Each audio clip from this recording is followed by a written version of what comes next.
tak máme zariadenie rentgenfluorescenčnej analýzy. Viem pomerať a povedať, je to bezpečné. Treba poriadne naplánovať ten čas tých experimentov. Trvanlivosť je celá v podstate v laboratóriách. To nám ide, aby to neboli len prístroje, ktoré niekde stoja a majú potenciál, ale aby ich študenti aj využívali. To, čo si odrobíte, vám to nikto nezoberie. Mali sme nič, len holé 3 miestnosti a vie sa na tie zariadenia zaučiť.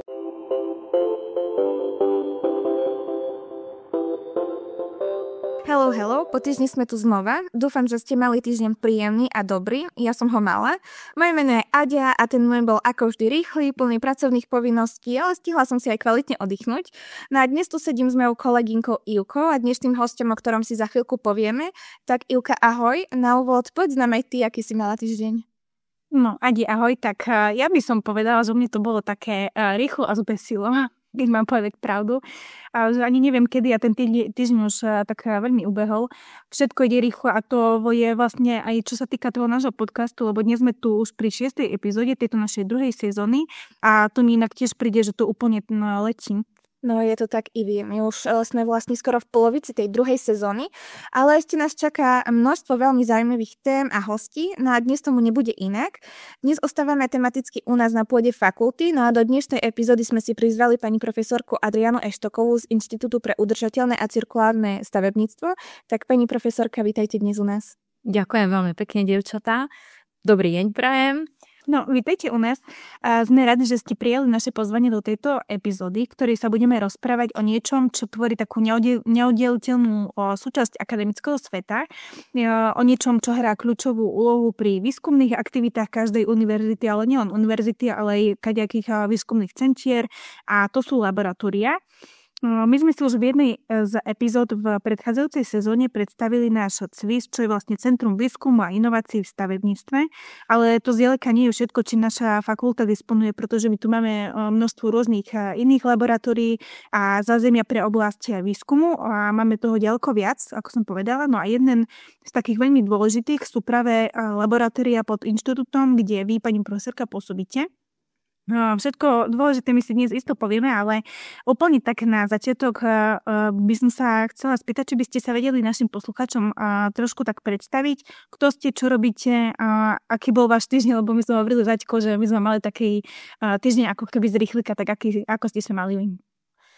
Ďakujem za slovo, tak presne rovnako ako z rýchlika, každý z nás to pozná, blíži sa koniec roka, takže všetci všetko chceme stihnúť, takže týždeň bol rýchly. Keď mám niečo povedať bližšie o sebe, a tu pracujem už dlho, vyše 25 rokov, 26 rokov na stavebnej fakulte, momentálne, ako ste povedali, je to Inštitút pre udržateľné a cirkulárne stavebníctvo. A keďže ja som pôvodom prírodovedec chemík, tak aj pôsobím v takých trošku špecifických oblastiach, pôsobím v oblasti jednak výuky, jednak potom aj výskumu environmentálneho inžinierstva a materiálového inžinierstva. Takže čo sa týka toho environmentálneho inžinierstva, tam a riešime pomerne, si myslím, zaujímavé aktuálne témy, lebo venujem sa napríklad hodnoteniu rôznych environmentálnych vplyvov stavebných materiálov, ale nie len stavebných materiálov. Máme excelentné softvery, vieme vypočítať stavebné vplyvy, teda environmentálne vplyvy, uhlíkovú stopu a vodnú stopu a všetky tieto veľmi dôležité a moderné témy pre čokoľvek. Ja konkrétne to robím pre stavebné materiály, konštrukcia a takéto záležitosti. Ale okrem výpočtu, teda nielen vypočítať, ale keďže máme laboratória a budem o nich ešte hovoriť, myslím, tak my vieme aj experimentálne napríklad zistiť alebo testovať, bezpečnosť materiálov, či už stavebných, či už hociakých environmentálnych vzoriek, vieme testovať radioaktivitu, čím sa zaoberám, pôsobím v tejto oblasti, alebo obsah ťažkých vôd, čiže aj takú tú reálnu bezpečnosť alebo nebezpečenstvo pre človeka. A potom v rámci, ono je to tak prepojené, ale v rámci toho materiálového inžinierstva potom pôsobím v oblasti vývoja udržateľných, bezpečných stavebných materiálov a ja konkrétne sa venujem cementovým kompozitom. Čiže tam zase jedna vec je, že sa snažíme uplatňovať tie princípy obehového hospodárstva, teda odpady, zapracovať do betónov, testovať ich vlastnosti, či už mechanické, inžinierské, alebo aj tie environmentálne, bezpečnostné. Ale zase máme špecifikum a budem ešte o tom hovoriť pri labákoch, že testujeme aj trvanlivosť. Takže toto je tak skrátke, čo robím. Učím také tie predmety, ktoré sa k týmto veciam viažú. V prvom ročníku chémiu, potom neskôr trvanlivosť, diagnostiku, environmentálne manažerstvo, environmentálne inžinierstvo, stavebné materiály, časť prednášok. Takže asi toľko o mne. Fúha, ďakujeme veľmi pekne, pani profesorka. I myslím, že už z tohto úvodu vieme, že táto epizóda bude nabitá množstvom informácií. A ja by som možno už aj prešla hneď k otázkam, ktoré sme si tu dnes na vás pripravili. A hneď na úvod by som vás teda poprosila, ak by ste vedeli tak v krátkosti zadefinovať, o aké všetky laboratória je vlastne reč a kde sa vlastne tieto laboratória nachádzajú. Dobre, tak ako som spomínala, v podstate to, čo robím, súvisí s tým, čo tu máme, ako infraštruktúru tu máme. Chvála Bohu, musím pochváliť, že posledných 20 rokov sme excelentne vybavení, čo sa týka laboratórnej infraštruktúry. Kedysi dávno, keď som začínala, to bolo pomerne ťažké. Teraz máme viacero laboratórií. Jednak máme laboratórium vývoja a prípravy udržateľných stavebných materiálov. Tieto laboratória sú lokalizované v PK10, čiže mimo hlavnej, mimo vysokoškolskej 4, ale vlastne ich využívame a patria nám. A tam ide o to, čo som rozprávala, že vlastne návrh tých receptúr, prípravu týchto kompozitov, betónu, rôznych cementových kompozitov na báze odpadov a tak ďalej, recyklované kamenivo a aj základné mechanické testovania sa robia tam. Potom tu priamo v budove máme laboratórium pre fyzikálno-chemické analýzy stavebných materiálov, čiže tu, keď chceme ísť hlbšie, alebo vo výskume musíte ísť hlbšie, tak vlastne charakterizujeme základné nejaké fyzikálne, chemické, štruktúrálne vlastnosti, do akej miery betón zhydratoval a tak ďalej. To nevieme zistiť len testovaním tých mechanických vlastností. Ale okrem toho, ako som už spomínala, vlastne máme laboratórium pre stanovenie koróznej odolnosti stavebných materiálov. Tieto laboratória sú priamo tu v budove na 3. poschodí. Máme tam viacero miestností, kde sa tomu venujeme. A špecificky máme zase laboratórium pre diagnostiku materiálov stavebných konštrukcií, kde vlastne zase analyzujeme už materiály z hotových konštrukcií, v akom sú stave, či sú skorodované pri rekonštrukciách a tak ďalej. Veľmi špecificky sa teda vieme venovať okrem stavebných materiálov v tomto rozsahu je akýmkoľvek vzorkám environmentálnym, pôde, vode. Takže to je základ. Máme potom ešte jedno špecifické laboratórium, v ktorom ja už momentálne nepôsobím a to je laboratórium kvality vnútorného prostredia budov. Kolegynky to majú na starosť, kedysi ja som robila ešte moju PhD prácu v tejto oblasti a to sa zaoberá kvalitou vnútorného prostredia a vnútorného vzduchu. Takže tam sme tiež veľmi dobre vybavení. No ja som čakala, že sa budeme rozprávať o viacerých laboratóriách, ale som veľmi príjemne prekvapená, že to zázemie naozaj je že veľmi veľké. Že to ma prekvapilo, že to nie je 1, 2, 3 laboratória, ale je to naozaj také celé spektrum toho, čo sa tam dá robiť. A vy ste hovorili, že už vlastne tu pôsobíte nejaký ten čas, ste spomínali aj to vaše doktorandské obdobie, tak viete možno, že ešte trošku povedať nám k tomu, že ako ste vy začínali, či to bola nejaká taká vaša, my zvykneme hovoriť, že prvá voľba, že by ste tu zostali, alebo aká vlastne bola tá vaša cesta, či ste tu študovali na tom doktorandskom a tak ďalej? Áno, tak ako som spomínala, ja som skončila prírodné vedy, chemik, som vyštudovala chémiu a nejakou zhodou náhod som sa dostala na doktorandské štúdium práve tu, kde bola vypísaná téma na kvalitu vnútorného prostredia a výskyt tuhých častíc vo vzduší, že to bola veľmi aktuálna, stále aktuálna téma je. Nastúpila som na to doktorandské štúdium a potom som vlastne ostala pracovať tu najskôr ako vedecko-výskumný pracovník, asistent a tým vývojom som sa dostala až kde som po tých rokoch, takže som stále tu. Aj by vás napadlo pred tými rokmi, že skončíte na také pozícii, že budete v tých laboratóriách napríklad?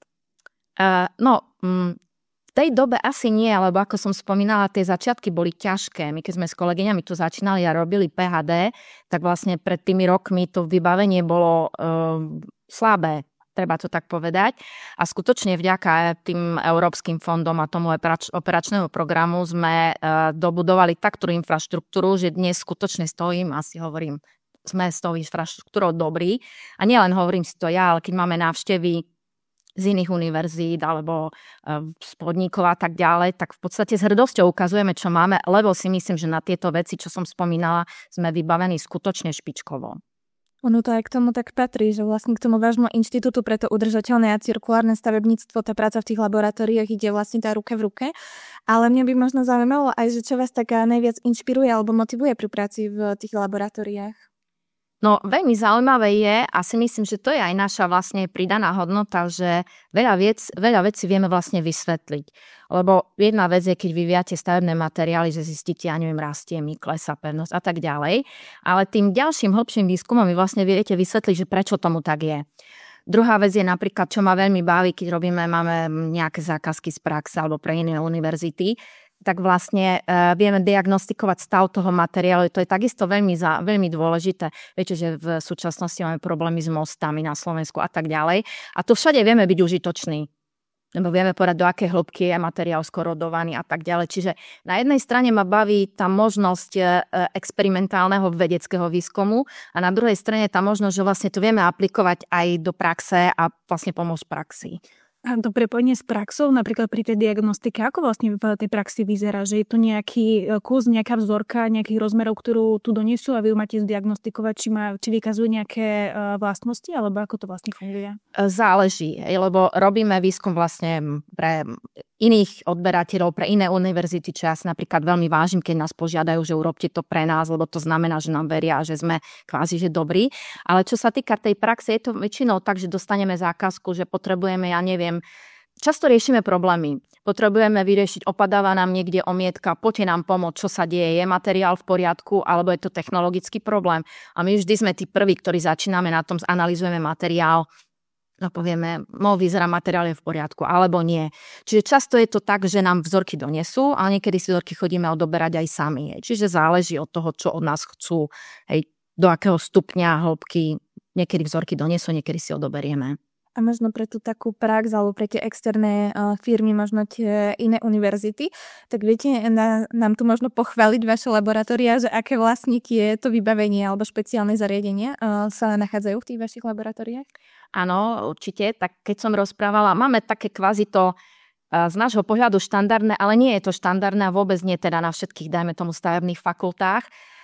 Hovorila by som najmä o tých laboratóriách vo väzbe na tie chemické a fyzikálne analýzy, tak máme zariadenie rentgenfluorescenčný analyzátor, ktorý vám povie základné prvkové zloženie. Tým vždy začíname, keď nejaký materiál máme a porovnávame potom napríklad, či je kvalitný, či je čistý a tak ďalej na základe toho zastúpenia.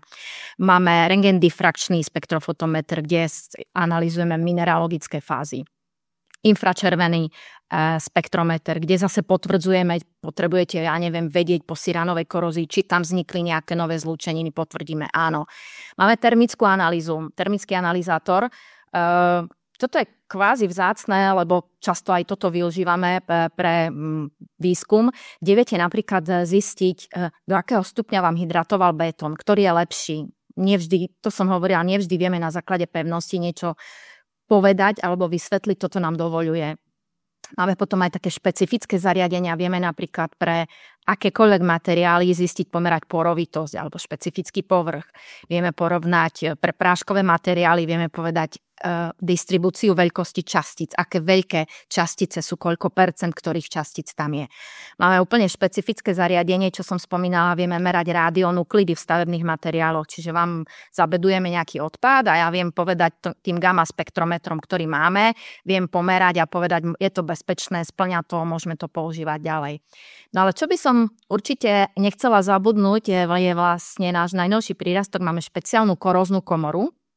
To sme kúpili asi pred 2 rokmi a je veľmi užitočná pre skúmanie trvanlivosti, lebo tam vlastne vieme rozstrekovať alebo postrekovať tie materiály a je zase úplne jedno, aké. My to používame pre betóny a cementové kompozity, ale používa sa to v praxi aj pre kovy. Vieme tam rozstrekovať rôzne agresívne prostredie, bakteriálne, soľnú hmlu, kyslé dažde modelovať a vlastne sledovať zmenu vlastností pred po. To sú možno také tie základné alebo najväčšie. Máme potom rôzne kolorimetre, kde vieme analyzovať v kvapalných výluhoch obsah ťažkých kovov, vieme robiť salinity pre murivá a tak ďalej. Čiže, a to hovorím najmä o tých laboratóriách tu v našej budove, kde robíme tú štruktúrálnu analýzu. Potom samozrejme všetky tie tradičné zariadenia v laboratóriách v PK10, ktoré potrebujete pre skúšanie čerstvých a zatvrdnutých betónových zmesí, samozrejme máme tiež. No. Ja, čím viac to počúvam, tým viac ma to zaujíma. Ty máš povedať pravdu. To je vidno, že sa do toho tak veľmi rozumiete, že aj keď vy vysvetľujete také veľmi komplikované veci, aj my, čo sa do toho nerozumieme, úplne aspoň z časti chápeme. No, tu pre nás sú naozaj také neprebádané vody. A Ale mne napríklad, keď ste rozprávali všetky tieto veci, čo sa dajú robiť, mi napadlo hneď z pohľadu toho lajka, že viem, že to bude taká komplexnejšia otázka, ale keď viete z toho časového hľadiska povedať, koľko také merania alebo experimenty vlastne trvajú, či sa bavíme o nejakých týždňoch, či sú to mesiace, alebo aké sú tu vlastne dlhé tie procesy. Zase záleží podľa toho, aký experiment. Keď poviete, že chcete len zistiť, aké to má chemické zloženie z hľadiska najčastejšie pri tých kompozitoch je to cementových z hľadiska oxidov, tak keď pripravím vzorku, vysuším, homogenizujem, odmerám, tak to máte za jeden deň urobené. To samotné meranie trvá 15 minút. Veľmi podobne je to pri tých rentgenoch alebo infračervených spektrofotometroch. Trošku dlhšie je to pri tej termickej analýze.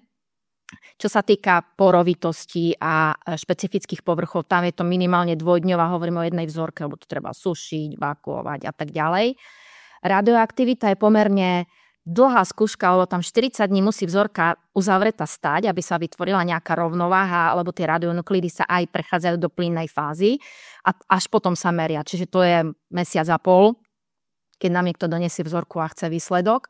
Ale potom, no a napríklad komora, keď som pomínam komoru, tak zase je tam možnosť si namodelovať cykly. Čiže vlastne podľa toho, čo nás zaujíma, vieme tak intenzívne napríklad postrekovať ten materiál, že v priebehu mesiaca až 2 mesiacov vieme vlastne simulovať až 10-ročné pôsobenie vo vonkajšom prostredí. Ale zase záleží od toho, čo chceme dosiahnuť, čo chceme, ako si navolíme ten proces. Čiže od fakt krátkych meraní tých základných toho chemického zloženia až po niekoľkomesačné analýzy.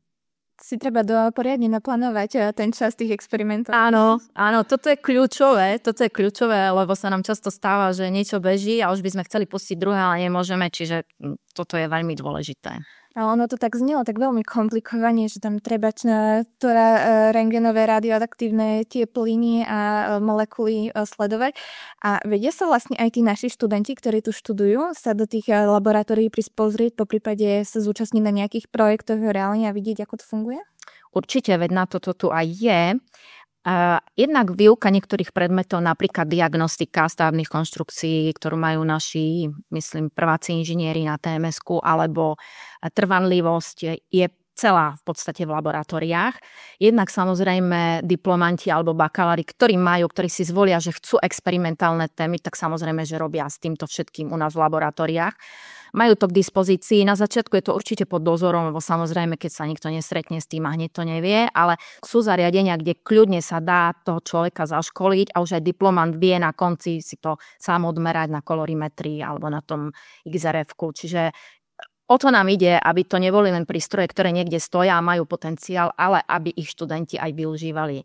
Ja aj rada beriem študentov, keď mám kúsok niekde vo výuke do labakov, lebo sa mi stalo, že bakalári mi povedali, a my sme nevedeli, že také laboratória tu máte. Čiže si myslím, že možno ešte viac by bolo to treba spropagovať, že to tu je a čo všetko je to schopné poskytnúť. My dúfame, že aj tento podcast k tomu trošku prispieje a o tie experimentálne témy potom je aj záujem zo strany tých študentov. Ja mám veľmi dobrú skúsenosť, väčšinou áno. Ja vždy študentom hovorím, že samozrejme každý si zvolí to, čo mu je blízke. Nezvolí si to niekto, kto takúto prácu nemá rád, ale tá experimentálna práca má to svoje čaro, že to, čo si odrobíte, vám to nikto nezobere. Vy ste tam boli, vy ste si to odrobili, vy viete, ako ste to urobili a že toto je výsledok, ktorý vám vyšiel. Čiže aj veľmi dobre sa to potom tá práca obhajuje, lebo vy ste to robili. Áno, o tej experimentálnej práce na jednej strane sa čudujem, na druhej strane som rada, je záujem. Tak ono to je taká práca, taká nestereotypná, že nielen za počítačom, ale reálne aj vidia tie výsledky, tí, čo napríklad si to možno nevedia až tak zvizualizovať, alebo chcú vedieť, ako to vlastne funguje v tej praxi. Ale možno ešte taká otázka, ste tu spomínali, že sú tu vlastne tie predmety, ktoré súvisia s tými laboratóriami. Ja viem, že som s vami mala chémiu v prvom ročníku a ja keď som tu nastúpila, ja som prišla zo strednej, že som chémiu nenávidela a vďaka vám som zistila, že má to svoje čaro a dá sa tomu porozumieť. A vieme aj od ostatných študentov, že vy ste vlastne taká populárna učiteľka medzi ostatnými. Tak to ďakujem, to ma teší. Tak možno, ktoré ti ďalšie predmety vy vyučujete, alebo kde sa s vami môžu stretnúť tí študenti? Momentálne okrem chémie v podstate pôsobím na študijnom programe TMS, Čiže tam to, čo som spomínala, je tá diagnostika, potom sú tam kopec voliteľných predmetov. Keď ideme na tie materiály, tak spomínala som trvanlivosť, environmentálne inžinierstvo, to sú gro takých predmetov, diagnostiku som rozprávala, gro takých predmetov, ktoré vieme posunúť aj do laboratória. Ale možno ešte by som doplnila tú predchádzajúcu našu diskusiu, že či majú alebo nemajú záujem. Veľmi pekne sa to dá prepojiť aj s praxou. Napríklad minulý rok bola to čisto experimentálna téma.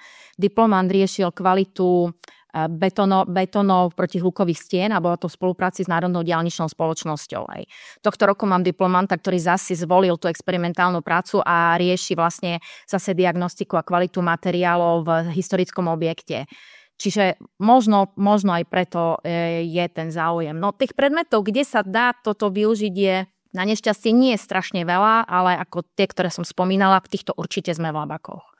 Ste tak pekne premostili na to, čo ja som sa chcela spýtať, to je tá spolupráca s tými firmami a s tou praxou alebo aj univerzitami, ako ste hovorili, že niekedy tie požiadavky prichádzajú aj od iných univerzít v rámci tých laboratórií. Tak viete k tomu nám niečo povedať, že či sú také nejaké živé projekty, ktoré vám teraz bežia a ako vlastne je tam tá spolupráca nastavená, ako môžete niečo nám povedať? Áno, jasné. Teším sa z toho, že robíme, ako som spomínala, pre iných a často pre univerzity. To je také významné, lebo vlastne si poviete, že univerzita vyzve druhú univerzitu, aby im pomohli.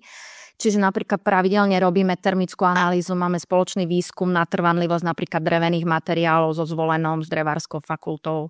Úzko spolupracujeme s Vysokou školou Baňskou, VŠB Ostrava, tam vyvíjame spoločné kompozity a pracujeme na vlastne hodnotení trvanlivosti karbonatizácie. Spolupracujeme, alebo sme robili časť výskumu využitia recyklovaného kameniva v betónoch pre Ústarch, stavebnú fakultu v Bratislave. A čo sa týka firiem, takisto pre mňa je toto také určité ocenenie. Mali sme zákazku alebo mali sme požiadavku napríklad cementáren Latce. Dlhodobo sme spolupracovali, im sme testovali práve v tej komore vlastne odolnosť nejakých ich zmesí. Predtým sme dlho spolupracovali na biokorozných experimentoch. Čiže to sú také tie výskumné témy. A potom, keď ste sa pýtali na prax, tak robíme, ako som spomínala, tie zákazky. Ja neviem, naposledy sme robili pre Metrostav z tých väčších firiem, alebo robili sme pre Chemkostav nejakú tam analýzu. A potom veľa takých drobných, v zmysle drobných, že nie je možno obrovská firma, ale potrebuje práve pri tých, najmä tomu, rekonštrukciách historických objektov, alebo pri nejakých, nemusí to byť historický objekt, rekonštrukciách, kde potrebujete vedieť stav tých materiálov, aby ste vedeli, ako to máte rekonštruovať. Čiže tá spolupráca je celkom pekná. Určite by mohla byť ešte vo väčšom meritku, ale si myslím, že funguje a je to fajn. Máme rozbehnutú ešte spoluprácu s Nórskom, úplne pri polárnom kruhu je Arktická univerzita, kde sa chystáme v lete, ak sa podarí možno cez Erasmus program sa tam dostať, takisto trvanlivosť cementových kompozitov, čiže si myslím, že tie možnosti sú, no tak dúfam, že to bude takto a ešte úspešnejšie prebiehať aj ďalej. Ja by som zostala ešte pri tých projektoch, lebo mňa by zaujímalo, že ktorý je ten projekt, na ktorý vy ste najviac taká hrdá, alebo na ktorý si tak najviac spomínate z tých všetkých, ktoré ste zatiaľ realizovali. Bude ťažké vybrať nejaký. Presne som chcela povedať, že neviem, či by som takto vedela vybrať jeden projekt. V podstate tie výskumné projekty, ktoré máme, riešime v týchto laboratóriách, preto tie laboratória máme a venujeme sa týmto problematikám. Možno by som dávno, ako z dávnej minulosti vybrala práve ten projekt z tej Európskej únie, čo sme mali operačné programy, lebo ten nám dovolil vlastne vybudovať celé tie laboratória, čiže na to sme tak najviac hrdí, lebo poviem úprimne, neviem si predstaviť, že by sme mali iné financie a vedeli toto tu všetko vybudovať. Čiže možno na to nemali sme nič, len holé 3 miestnosti. A vlastne tieto 3 miestnosti sme vybudovali v rámci toto a tá infraštruktúra je dobrá. Čiže možno, že najviac by som bola hrdá na to, že sme toto vybudovali s kolegyňami, ktoré tu vlastne boli alebo sú ešte stále. Tak toto je také moje najdieťa. Máte o dieťa, viem.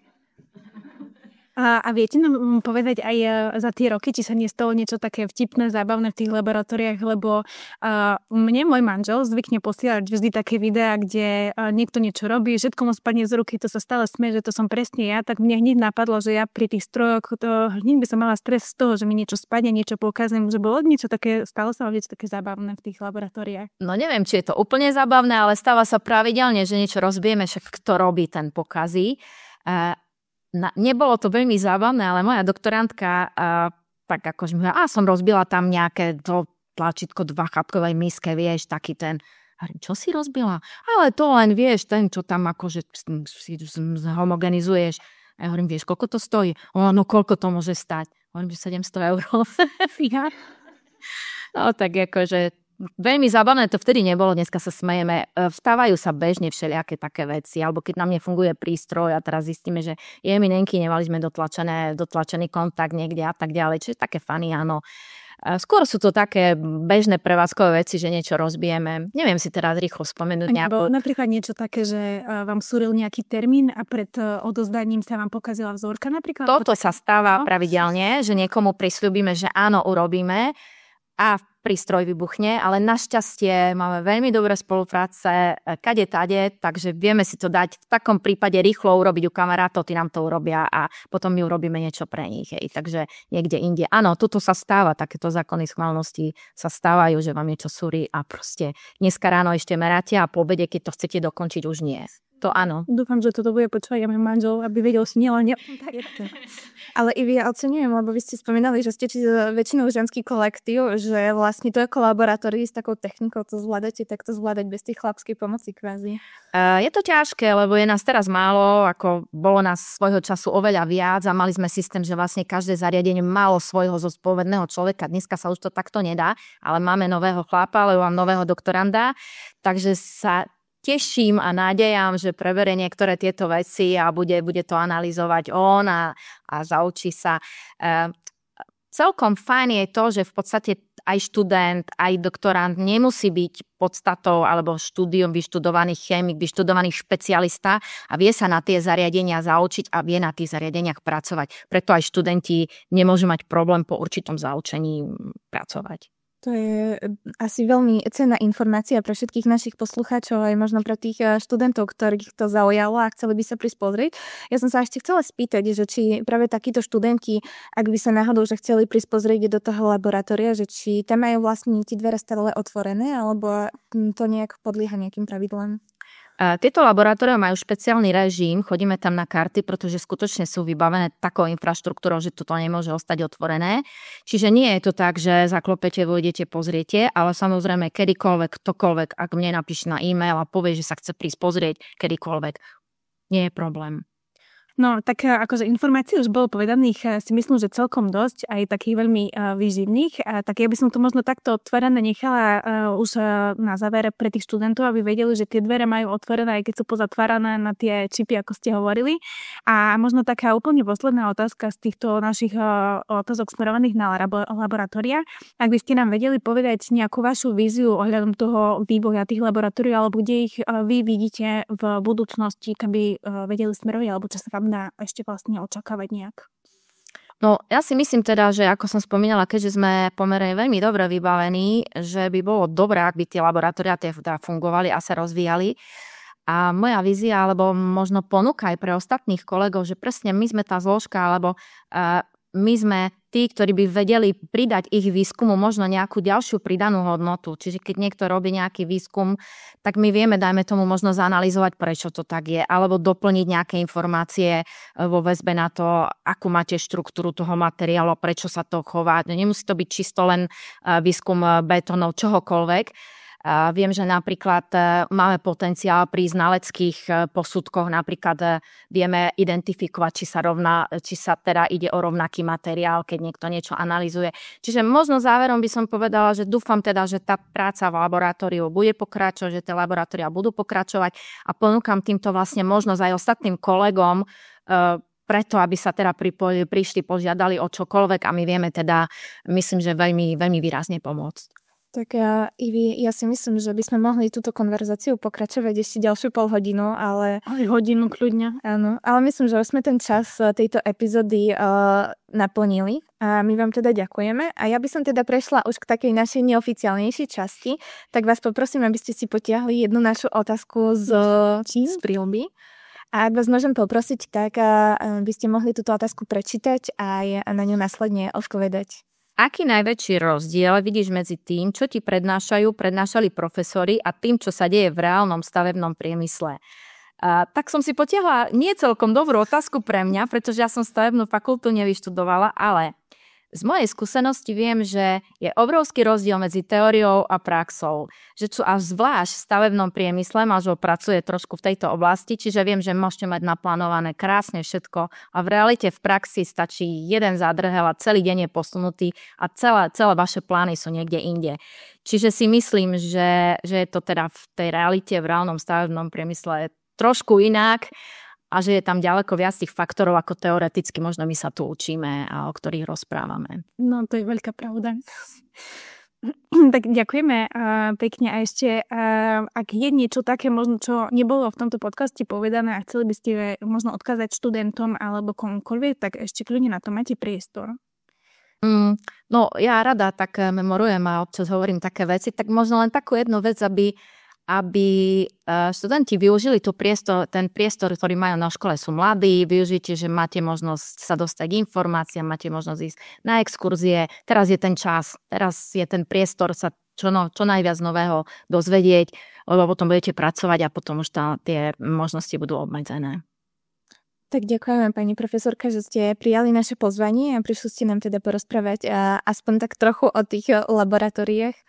A Ivi, myslím, že už sa môžeme presunúť aj na ten záver, na tie oznamy. No, poďme na to. Tak ako vždy, na záver epizódy máme pre vás niekoľko oznamov a noviniek, takže ak si doteraz myslel, že už vypínaš túto epizódu, tak to určite ešte nerob, pretože toto určite chceš počuť. Presne tak, no a začíname rovno tým najdôležitejším. Ľudia, už je 10. týždeň semestra a to znamená, že do Vianoc ostáva len 28 dní. Takže ak ešte nemáte darčeky, možno je už najvyšší čas začať. No, Ivi, buď panikáriť alebo šetriť však. No a teraz k ďalším oznamom. Tento týždeň sa intenzívne pripravujeme na Beaniu, stavbarský ples, ktorý bude už túto stredu 27. novembra. Tak máte už vybrané svoje šaty alebo obleky, lebo my s dievčatami sa stále nevieme rozhodnúť a už nám neostáva veľa času. No a viete, čo nás ešte neskutočne potešilo? Vaša účasť súťaží o 2 lístky na Beaniu. Úprimne naozaj toľko odpovedí sme ani len nečakali, takže ďakujeme všetkým, ktorí sa zapojili. Víťaz je už kontaktovaný, ale sľubujeme, že takéto súťaže budeme určite robiť častejšie. No a ešte jedna vec, na ktorú určite nezabudnite. Blíži sa deadline na registráciu abstraktov na konferenciu Young Scientist. Ak ste doktorand alebo mladý výskumník, máte čas do 29. novembra. Na viac informácií nájdete na našej webovej stránke. Taktiež je ešte stále spustený dotazník na anonymnú spätnú väzbu k nášmu podcastu. Ak nám chcete povedať, čo robíme dobre, čo by sme mohli zlepšiť alebo sa len podeliť o svoje nápady, určite ho nájdete na našej webovej stránke. Každý vyplnený dotazník nám pomôže zlepšiť sa, takže budeme veľmi radi, ak si nájdete chvíľku a dáte nám vedieť svoj názor. No a teraz ešte niečo pre všetkých, ktorí už majú svojich obľúbených pedagógov. Spustili sme hlasovanie o obľúbeného pedagóga roka, tak ak máte učiteľa, ktorý vás inšpiroval, vždy pomohol alebo vás len baví jeho štýl, dajte mu svoj hlas. No a link na hlasovanie nájdete taktiež na sociálnych sieťach. No a na záver pripomíname, že ak máte nejaké otázky, návrhy alebo podnety, napíšte nám cez naše sociálne siete alebo nám hoďte odkaz do našej schránky na 2. poschodí. Čítame všetko. Áno, všetko, aj tie od vás, čo píšete bez diakritiky. Takže ďakujeme, že ste nás počúvali a nezabudnite si spraviť prestávku na oddych. Nech už robíte čokoľvek, no a my sa na vás tešíme v ďalšej epizóde. Ahojte. Ahoj. Dovidenia.